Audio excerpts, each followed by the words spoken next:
Welcome back. Tariq वतन का जो मसला है, कराची में आके सारे बैठे हुए हैं, क्या उनको आपने कंप्लीट तौर पर उनका किसी किस्म का डाटा मौजूद है या नहीं है? और जो बार बार एक सवाल उठ रहा है कि वाकई ये जो टारगेट एक्शन था कराची को लेकर के सर, जो आपने मजहबी कुछ कलदम जमातें थी जिन पर आपने काम करना था, उन तालिबान पर काम करना था जो कराची में अपने हब्स चला रहे थे बैठ करके, तो हमने उन सबको टारगेट कर लिया। हमारे अचीवमेंट्स अच्छे हैं इस दफ़ा। देखिए, अचीवमेंट हमारे बहुत थोड़े हैं जितना होना चाहिए था ना इस पे, क्योंकि इंटीग्रेटेड अप्रोच आपकी नहीं रही। जो सिविल गवर्नमेंट के हिस्से काम थे वो कहीं होते नज़र नहीं आए। आपने मतलब बाहर से आने वाली फंडिंग को रोका है, किसी को आपने मतलब, मैं बगैर किसी तासुब के बात कह रहा हूँ कि किसी मौलवी को आप लैंड क्रूज़र में घूमता फिरें, उसको रोक के पूछना चाहिए कि पैसे कहाँ से आए। ठीक है, ठीक है, एक इंडस्ट्रियलिस्ट फिरे उसमें, तो आपके वज़ीर दाखिला वो तो मानने को तैयार नहीं है सर। तो फिर इसका मतलब तो वो तो कहते हैं कि नहीं है। देखिए, मेरी याददाश्त के मुताबिक उन्होंने कहा 500 इदारे हैं, उन्होंने कहा 500 मदरसे हैं जो टेरर फाइनेंसिंग के लिए उनके चला रहे हैं वो लोग। उसके बाद उन्होंने कहा नहीं वो घट के 300 हो गए, फिर वो 150 रह गया, 50 रह गए खाली। देखिए, इतनी तेजी से उन्होंने माइनस किया है इदारों। सवाल ये है, लाल मस्जिद को कौन फंड कर रहा है? ये तो खैर मैं हमेशा पूछती हूँ, आप बता दें मुझे, आप लोगों को ज्यादा मुझे भी नहीं पता। आई एम श्योर वज़ीर दाखिला को पता होगा उनको। इसको किसने कायम किया? सर वो कहते हैं उनके नाम पे किसी ने पर्चा ही नहीं कटाया आज तक, तो क्या मैं उनको उठाऊंगा? बहरहाल, लेकिन वो हेट स्पीचेस पे पकड़े जा सकते हैं, वो पैरेलल गवर्नमेंट रन करने में पकड़े जा सकते हैं, वो गवर्नमेंट को ये रिट को चैलेंज करने में पकड़े जा सकते हैं। देयर आर 10 रीजन जिस पे ये और लोगों को आप पकड़ते हैं। सवाल ये है, मदारिस के लिए आपने क्या रिफॉर्म्स किए हैं अभी तक? उनको मेन स्ट्रीम एजुकेशन में लाने के लिए गवर्नमेंट ने क्या पहला कदम उठाया है? कोई अभी तक तो नहीं उठाया। 2 साल हो गए ज़रबे आज को स्टार्ट हुए। Where is the central government, federal government, provincial government? ये तो अब सूबाई वो बन गया है, लेकिन किसी सूबे ने इस पर किया नहीं किया।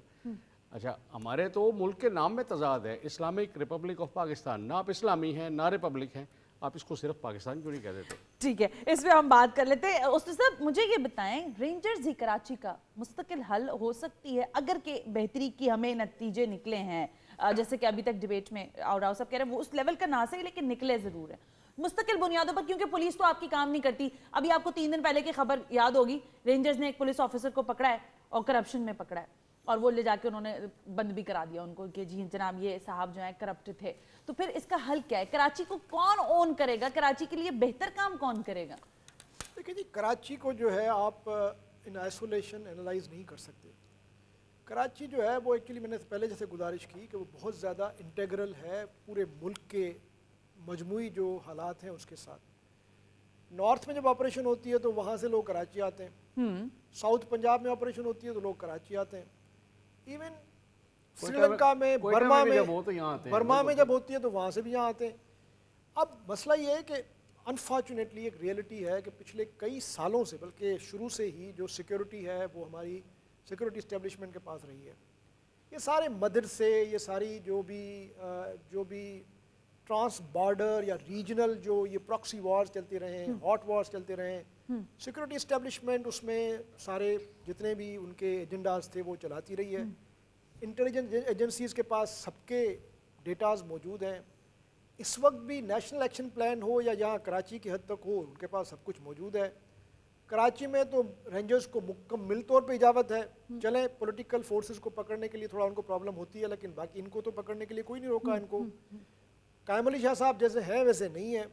तो मैं समझता हूँ कि अब कोई जवाब नहीं है कि हम ये कहें कि जी कराची में ये क्यों नहीं हो रहा और वो क्यों नहीं हो रहा। मसला ये है कि रेंजर्स ने तीन कैटेगरी से सारी चीज़ों से छन के तो आपके पास चीज़ें आ रही हैं। नहीं, देखिए मैं समझता हूँ कि रेंजर्स ने शुरू में जिस तरीके से अपनी जो कैंपेन शुरू की थी उसमें जो है जब MQM पे दबाव डाला गया तो उससे मसाइल ज़ाहिर ख़राब होने थे। कराची में अच्छा खासा असर है MQM का, तो उससे रेंजर्स और MQM का आपस में एक शुरू हो गया सिलसिला, जिससे डिस्ट्रैक्शन हुई। बिल्कुल ठीक है। और रेंजर्स पे इल्ज़ाम आना शुरू हो गया कि जी रेंजर्स तो जो है वो पोलिटिकलाइज कर रही है सारे जो है कैंपेन को, जो एंटी टेरर कैंपेन चल रहा है।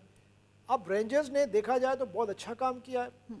कराची में जो एक खौफ की फ़ज़ा थी, सच्ची बात यह है कि आप बिल्कुल सही कह रही हैं। मैं बाथ आइलैंड में रहता हूँ, वहाँ पे भी मैं रात को अगर देर से निकलता था तो मुझको थोड़ा सा अनईजीनेस फील होती थी कि कहीं मोबाइल छिन जाएगा या बटवा छिन जाएगा। अब कम से कम वो जो एक साइकोलॉजिकल इन्वायरमेंट है वो बेहतर हुई है। अच्छा, अब सिविल गवर्नमेंट के पास स्पेस मिली है उनको, अगर वो चाहें तो अब अपने सिविल स्ट्रक्चर्स को आहिस्ता आहिस्ता मजबूत करना शुरू करें। किसने रोका है सिविल गवर्नमेंट को कि पुलिस को ठीक करें? किसने रोका है कि वो अपनी ब्यूरोक्रेसी में जो बेतहाशा करप्शन है, एक पॉलिटिशियन और ब्यूरोक्रेट की आपस में जो एक अलायंस बन गया है, वो अनहोली अलायंस बन गया है। तो दोनों तरफ से मैं समझता हूँ कि कलेक्टिवली एक जो इन्होंने बनाया भी है national action plan. Sir NACTA का आफरीदी साहब आप देखिए, मैं ओस्ताद साहब की बात को थोड़ा सा आगे बढ़ाऊंगा। नेशनल एक्शन प्लान क्या कराची के लिए बना था? मतलब अगर आर्मी नेशनल का मकसद तो मुल्क होता है आर्मी पब्लिक स्कूल का हादसा सानिया नहीं होता तो नेशनल एक्शन प्लान नहीं होता ना। उसके बाद नेशनल एक्शन प्लान के बाद सारा का सारा फोकस कराची आ गया। इन्होंने सही कहा, ये सारे सारा सबका फोकस ये कराची आ गया, analysis। मतलब कराची ही में सब कुछ है। अच्छा, फिर रेंजर्स में को सबसे बड़े दहशतगर्द या नेशनल एक्शन प्लान के तहत सबसे बड़े दहशतगर्द एमक्यूएम ही नजर आई। ठीक है। उन्होंने जाके आओ देखा ना था, सिर्फ एमक्यूएम इतने पकड़े इतने मारे। ठीक है। इस शहर का ये बड़ा अलमिया था कि एक नेशनल का एक रेंजर्स का कर्नल एमक्यूएम के कायद के खिलाफ 506 भी का पर्चा दर्ज करवा रहा है। जब ये हुआ है, बिल्कुल हुआ है। थाने में, ब्रिगेड थाने में गोया कर्नल के पास तो इख्तियार है ना, कर्नल को कोई धमकी देगा तो वो धमकी का पर्चा कटवाएगा। जब आप इस अंदाज में करेंगे तो फिर वो ऑपरेशन नहीं होगा। इसका मतलब आपने फोकस किसी एक को कर रहा था, आपने मुत्तहिदा को फोकस किया, उसका नतीजा वही निकला। उसके बाद रिटेलिएशन आती रही। इसी दौरान उन्होंने राव साहब ने कहा था कि मुत्तहिदा दोबारा महाजिर कौमी मूवमेंट की तरफ कैसे मतलब डाइवर्ट कैसे हुई। उन्होंने वो अपना वोट बैंक स्ट्रॉन्ग कर लिया दोबारा जाके। ठीक है, आपने उसको दीवार से लगा दिया। लेकिन आफरीदी साहब इसमें एक चीज मुझे बताएं, असलहा कराची के अंदर 3 रास्तों से अंदर आता है, ठीक है, उसकी नमूदो नुमाइश भी माशाल्लाह होती है। इसको कंप्यूटराइज किया जा रहा है, नहीं किया जा सकता, इतनी भारी तादाद में आता है कि कंट्रोल करना मुश्किल है। डीवेपनाइजेशन का जो हम बार बार कराची के लिए सुनते थे, क्या इस नेशनल एक्शन प्लान के होते हुए वो किया गया या नहीं? देखिए, आपकी बात से बताऊं, सवात में ऑपरेशन होता है पूरे पाकिस्तान में। वो जो सवात के फैक्ट्री हैं वो जाते हैं, वो सिंध में भी आते हैं। सिंध की हुकूमत शोर मचाना शुरू कर देती है, बहुत बड़े सियासी बयान दिए जाते हैं कि जी ये हम इनको बर्दाश्त नहीं करेंगे, इनको वापस फिर बाद में ये वापस भी गए। तो इसका मतलब ये है कि उनके लिए तो आप शोर करते हैं। कराची में या सिंध में एग्जिट और एंट्री के जो रास्ते हैं, कैसे एक गाड़ी छिनती है और वो जेगाबाद पहुंच जाती है। तो इसका मतलब ये है कि ढहरकी पर या घोटकी पर या सादकाबाद के बाद कोई ऐसा सिस्टम नहीं है। यहाँ से आप सादकाबाद दाखिल होंगे तो पंजाब पुलिस की चौकी है। पंजाब पुलिस की चौकी आपको मुकम्मल तौर पर उन्होंने देखें, अगर किसी सूबे ने अपने लिए काम किया है तो इसका मतलब हम उस पर ये तनकीद ना शुरू कर दें कि जी वो तो मेट्रो बस चला रहे हैं। तो वो कर रहे हैं, वो अपने लोगों को डिलीवर कर रहे हैं। तो हम क्या कर रहे हैं? मैं तो इधर का पूछ रही हूं ना। हब यहाँ से आप गाड़ी ले जाएं, असला ले जाएं, यहाँ से ये जो हब चौकी है आप क्रॉस हो जाए। यानी कि डीवेपनाइजेशन आबिद राव साहब आप नहीं कर सकते कराची के अंदर? आप सब कुछ कर सकते हैं कराची के अंदर भी, अगर आपकी नीयत हो। जैसे शुरू में इन्होंने कहा कि पॉलिटिकल विल हर काम के लिए ज़रूरी है। अगर एमक्यूएम के लीडर ये कहते हैं कि जी आप ना फ्रिज बेच के असला खरीद लें, तो एमक्यूएम के सारे लोग उसको मनोवन फॉलो करेंगे। अगर जुल्फकार मिर्जा कहते हैं मैंने 3 लाख लाइसेंस दिए हैं, तो वो 3 लाख वेपन्स उनके पटाखे चलाने के लिए नहीं दिए, बल्कि लोगों को मारने के लिए दिए हैं। बिल्कुल ठीक है, रेजिस्टेंस के लिए दिए हैं। मौलवी यहाँ का वैसे ही आर्म्ड है, वो जो ख़ास तौर पे जो KPK से आए हुए हैं, वज़ीरिस्तान से आए हैं, सवात से आए हैं, वो ऑलरेडी आर्म्ड है। वो तो कहते हैं कि असला हमारा जेवर है, वो जेवर है वो बना के भी पहन। तो फिर आप बड़ी पुअर गवर्नेंस होती है कि आप वो नारे लगाएं जो आप अमल ना कर सकें। ये लीडरशिप का बुनियादी असूल है कि आपकी कमांड ऐसी होनी चाहिए जिस पे अमल हो सके। कि आप किसी माजूर आदमी से कहें दरख्त पे चढ़ जाओ, वो कितना ही आपका ताबेदार है वो नहीं कर सकता। इसी तरह ये डीवेपनाइजेशन का जब तक है, ये ग्रेजुअली अगेन मल्टी प्रॉन्ग इस पे अप्रोच होगी कि पहले आप लाइसेंसेस को या तो कंप्यूटराइज कराएं या एक कानून बनाएं कि who will be authorised to have a weapon. ठीक है, किसी को खतरा है तो उसकी पुलिस को आप इन्फोर्स करें, रीइंफोर्स करें, उसको प्रोटेक्शन दें।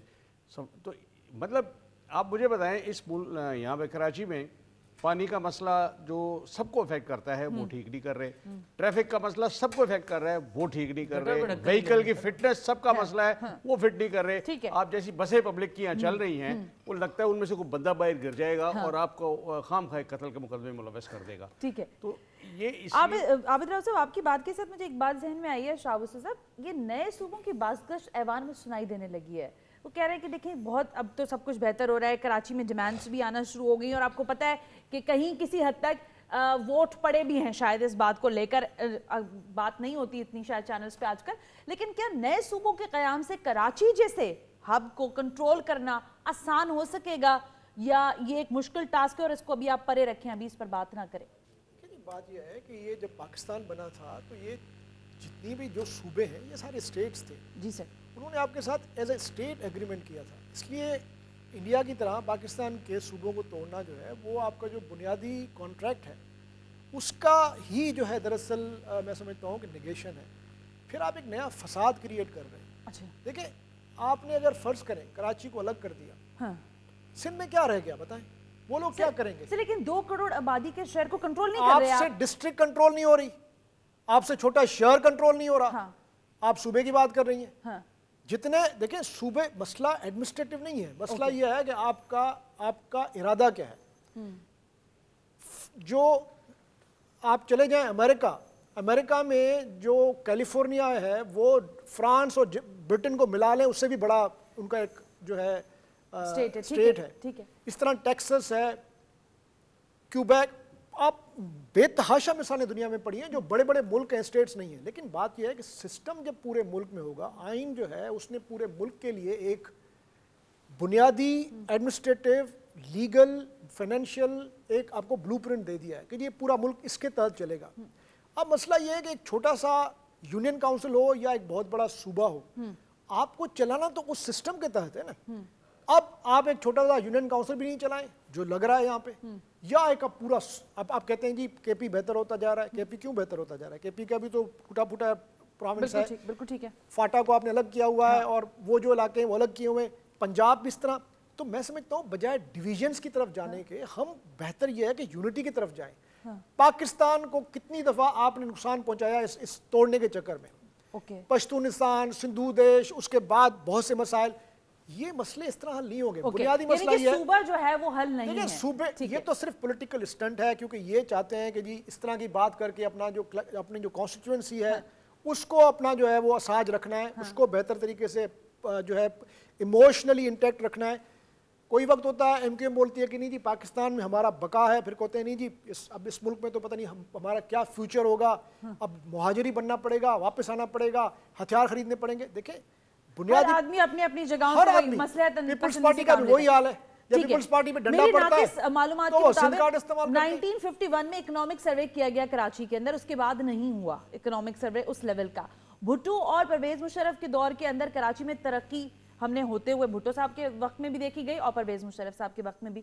उसके बाद क्या हुआ? कितनी तरक्की की कराची ने? इकोनॉमिकली हम कितने स्ट्रांग हुए कराची के? अगर इसका जवाब दूं थोड़ा सा, अगर माफी जी प्लीज प्लीज। देखिए परवेज मुशर्रफ के ज़माने में नो डाउट कराची में बहुत ज़्यादा पैसे डाले गए जी, लेकिन नतीजा क्या निकला?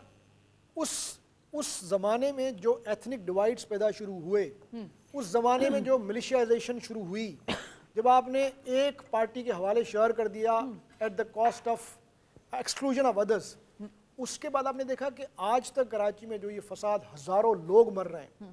देखिए मसला ये है कि एक शहर को आप जैसे अब जो ये अभी जो लोकल गवर्नमेंट आई है, हाँ। मेयर साहब को सोचना चाहिए कि मैं पूरे शहर का मेयर हूँ। ट्रू, बेशक मुझको किसी एक कम्युनिटी ने या किसी एक कॉन्स्टिट्यूंसी ने इलेक्ट बिल्कुल किया ठीक है, बिल्कुल ठीक है। ये बात मुशर्रफ के ज़माने में नहीं थी। हाँ। मुशर्रफ के ज़माने में आपने अरबाब गुलाम रहीम को बिठा दिया जिसके 4 वोट भी नहीं थे, और उसको एक आदमी को वो चलाते थे अपनी मर्जी पे एमक्यूएम वाले। उस जमाने में 300 से ज्यादा पुलिस वालों को चुन चुन के मारा गया। दुनिया में कोई सा मिसाल तो है? सर बिल्कुल ठीक है शाह साहब, ये है रियलिटी, बिल्कुल देखिए ठीक है। अच्छा लियारी में क्या काम हुआ? आप कहते हैं जी बहुत कराची में काम हुआ, लियारी में क्या काम हुआ था, मलीर में क्या काम हुआ था, बताएं मुझको आप। बताइए अफरीदी साहब, क्या मिथ है, अदवार में काम हुआ या तो नहीं मिथ हुआ? है। ऐसा नहीं है। अच्छा ये मिथ है, ऑफ कोर्स मिथ अच्छा है। मिथ है, ठीक। देखिए नेमतुल्लाह खान ने भी काम किया, इन्होंने भी बिल्कुल कंपेटिटिव, नेमतुल्लाह खान साहब ने Yes, बिल्कुल किया, और उसने वो एक- उसी टेन्योर के आगे पीछे का टेन्योर है, बिल्कुल ठीक उसने है, एक स्टोन सेट किया, ये जाहिर है इनको ठीक करना था है, उसमें। ठीक है। नहीं, ये तो देखें, ये तो होता है। शायर फैसल पर जो फ्लाईओवर बना हुआ है बलोच कॉलोनी पर, उसका संगे बुनियाद तो अजीम मोहम्मद तारिक ने रखा था। उसकी ओपनिंग बेनजीर भुट्टो साहिबा ने की थी। उसने कहा था कि हमने ये बनाया। ये बिल्कुल तो ठीक होता है, है। ये ठीक है, ये तो आप एक ट्रेल है, होना चाहिए, ऐसे ही होना चाहिए। लेकिन ऐसा नहीं हुआ कि मुस्तफ़ा कमाल, देखिए मुस्तफ़ा कमाल के दौर में एक 12 मई हुई जिसे आज तक लोगों को याद है। उस 12 मई को पीट पीट के हमारे सियासी जोमा जो हैं वो मर गए। लेकिन उस 12 मई के होने की वजूहत भी तो थी ना, कि ظاہر ہے ایک شخص ہم پرویز مشرف کو تنقید کا نشانہ بناتے ہیں، اس 12 مئی میں بہت ساری چیزیں، ایسا نہیں تھا کہ ساری چیزیں ایم کیو ایم کی طرف سے شروع ہوئی تھی. راؤ صاحب نے کہا کہ جی جس قوم کا لیڈر یہ کہے کہ جی ٹی وی فریج بیچیں اور ہتھیار خریدیں، جب آپ ان کی آبادیوں پر کود جائیں گے، حملہ کر دیں گے بندوقوں سے اور کلاشنکوف سے، تو پھر تو یہ ہوگا کہ جی ٹھیک ہے ہمارے پاس نہیں ہے تو ہمیں تو خریدنا پڑے گا. ہاں لیکن سوال میرا پھر وہیں رہ گیا عابد راؤ صاحب، ہم نے ترقی کی مد میں کیا کیا؟ دیکھیں کہیں نہ کہیں تو آپ کو اپنے ٹارگٹس بنانے ہوتے ہیں. آپ نے، میں نے سنا، مجھے نہیں پتا آپ لوگ سٹاک فالو کرتے ہوں گے، سٹاک بڑی آگے جا رہی ہے جی. آپ نے پاکستان سٹاک بھی کمبائن کر کے ایک بنا دیا، وہ بھی کرش کر گیا، آج مندی اسٹارٹ تھا اس کا. لیکن مجھے یہ بتائیں کہ ہم نے واقعی کوئی انڈیکیٹر سیٹ بھی کیے ہیں کراچی کے لیے یا نہیں، بس اس کو چلانا ہے؟ دیکھیے میں نے شروع میں ایک بات کہی تھی کہ پولیٹیکل ویژن بہت ضروری ہوتی ہے لیڈرشپ کے پاس، شہر کی نہیں ہوتی. شہاب صاحب نے جیسے صحیح کہا کہ ملک کی ہونی چاہیے. بالکل ٹھیک ہے. اب آپ مجھے بتائیں، وہ اسحاق ڈار صاحب تھکتے نہیں کہتے ہوئے کہ جی ہم نے ذخائر $20 بلین کراس کر دیے ریمیٹنسز کے اوپر بھی. بالکل ٹھیک. اچھا یہ سارا ریمیٹنس پہ ہوا ہے جس میں گورنمنٹ کا کوئی کمال نہیں ہے. جی جی. اس میں 47,000 ارب روپے کا قرضہ ہے، باقی ہر مہینے $1.5 بلین آپ کے اس میں، اب $1.5 بلین کو بھی کراس کیا، ہر مہینے فورن ریمیٹنس آ رہی ہے. اس میں بہت سارا پیسہ وہ ہے جو لوگوں کا بلیک منی گیا ہوا ہے وہ واپس آ رہا ہے. چلیں ملک میں آ رہا ہے، اٹ از ایکسیپٹیبل. یہ کب تک چلے گا؟ نمبر 1 ملک کی جو اپنی معاشی پالیسیز ہیں اسحاق ڈار صاحب کی، آپ کی ایکسپورٹس گری ہیں، آپ کی امپورٹس بڑھی ہیں. ایک بنگلہ دیش جیسے ملک کا ریزرو آج $27 بلین پلس ہے، آپ 20 پہ اتنی خوشیاں منا رہے ہیں آن اے فیک لیول. آپ قرضہ لے کے اپنے بینک بیلنس بڑھا لیں اور کہیں کہ جی میرے بینک میں اتنے پیسے پڑے. So that is the issue. یہ معاملہ جو پرویز مشرف صاحب کا کیا، ایم کیو ایم کو انہوں نے اپنے دور میں جب یہ مصطفیٰ کمال صاحب رہے $70 بلین دیے اونلی فار کراچی. اس کا سب سے بڑا نقصان یہ ہوا کہ کراچی میں اور سندھ کے باقی شہروں میں جو فرق تھا وہ اور زیادہ بڑھ گیا. لاہور اور پنجاب کا فرق معذرت کے ساتھ میں ویسے ہی بول رہا ہوں. سارے لوگ کہتے ہیں سر میں نہیں کہتی، میں تو گئی نہیں بڑا ایسا ہوا لاہور. میں سپورٹ نہیں کر رہا، میں بھی سپورٹ نہیں کر رہی، میں نیوٹرل بات کر رہی ہوں. میں یہی کہہ رہا ہوں کہ یہ ان لیڈرز کی جو ویژن اگر اپنے اپنے محلے تک ہے یا اپنے شہر تک ہے تو یہ قوم کے لیے افسوس کرنے کا مقام ہے کہ جی آپ کے بریک لینے کا بھی کہا جا رہا ہے. لیکن شہاب صاحب اور عابد صاحب اور حافظ صاحب آپ کے لیے کوسچن چھوڑ کے یہ جا رہے ہیں، آپ اور ہم سب بھی کسی ایک لیڈر پر اتفاق تو کرتے ہی نہیں. نواز شریف صاحب ہمیں سوٹ نہیں کرتے، عمران خان صاحب میں ہمیں کوتاہیاں دکھائی دیتی ہیں، آصف علی زرداری ملک صحیح نہیں چلا سکتے، متحدہ قوم موومنٹ کے قائد جناب الطاف حسین صاحب کو آپ مانتے نہیں یا کام نہیں کرنے دینا چاہتے. تو پھر ہو از دا رائٹ مین، یا کون مین اسٹریم؟ کیونکہ چلانا جمہوریت کو تو بہرحال ان جمہوری ظاہر لوگوں نے ہے جو کہ اپنی اپنی پارٹیز کے سربراہان ہیں. جب ٹرسٹ ڈیفیسٹ اتنا زیادہ ہے لیڈرشپس کے اوپر مختلف، تو پھر کام کیسے ہوگا؟ کیا جمہوریت کا ہی راگ الاپا جائے گا یا پھر کوئی مثبت کام بھی ہوگا؟ Right after this break you watching ہم نے کیا سیکھا.